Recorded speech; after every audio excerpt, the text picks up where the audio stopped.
देवी सुरेश्वरी भगवती गंगे, देवी सुरेश्वरी भगवती गंगे, त्रिभुवन तारिणी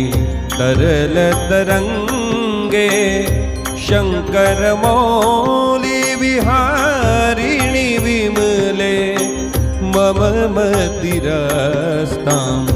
तव पद कमले, भागीरथी सुखदायिनी मातः तव जल महिमा निगमे ख्यातः, नाहं जाने तव महिमानं,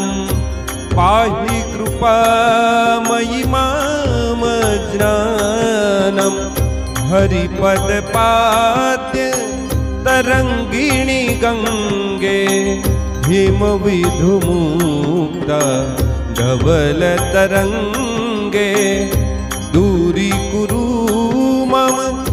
दुष्कृति भारं, कुरु कृपया भवसागर पारम्।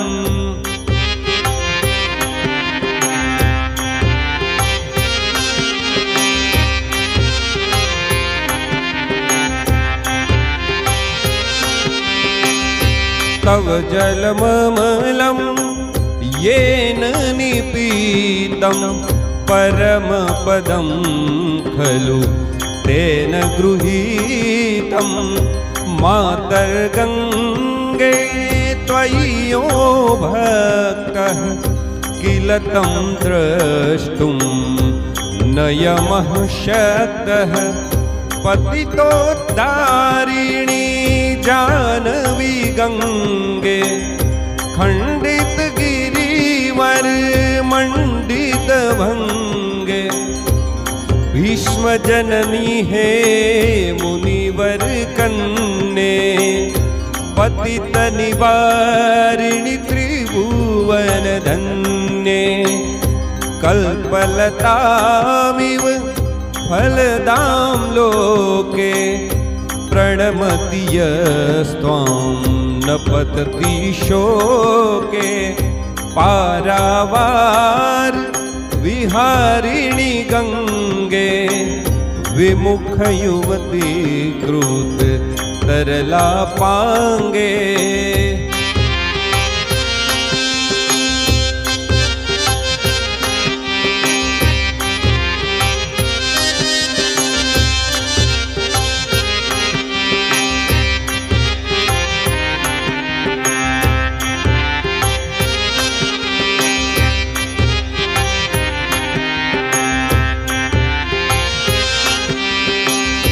तव चैन्मातः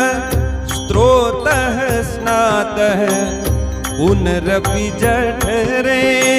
सोऽपि न जातः, नरकनिवारिणि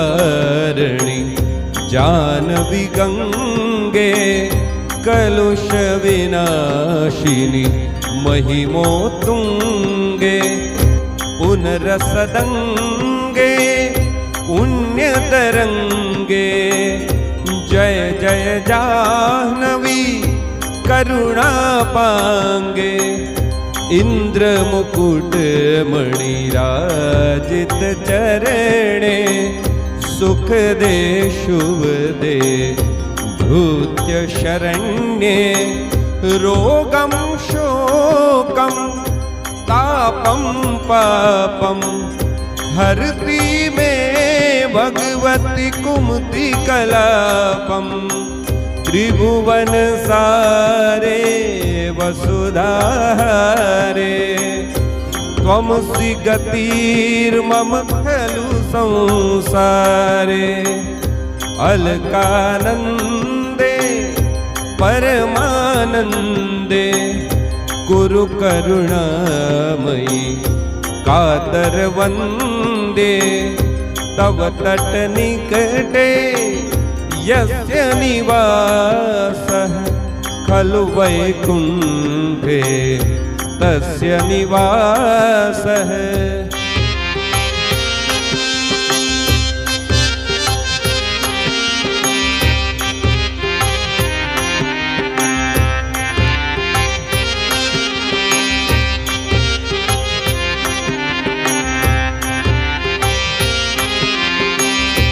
वरमिह मीरे कमठो मीनः किं वा तीरे शरटः क्षीणः अथवा श्वपचो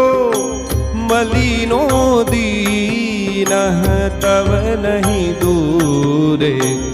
नृपतिकुलीनः भो भुवनेश्वरि पुण्ये धन्ये देवी द्रवमयी मुनिवरकन्ये गङ्गास्तवमिममलं नित्यं पठति नरो यः स जयति सत्यं येषां हृदये गङ्गाभक्तिः तेषां भवति सदा सुखमुक्तिः मधुराकान्ता पञ्चटिकाभिः परमानन्द कलितललिताभिः गङ्गास्तोत्रमिदं भवसारं वाञ्छितफलदं विमलं सारं शङ्करसेवक शङ्कररचितं पठति सुखे तव इति च समाप्तं शङ्करसेवक शङ्कररचितं पठति सुखे तव इति च समाप्तम् इति श्रीमच्छङ्कराचार्यविरचितं गङ्गास्तोत्रं सम्पूर्णम्।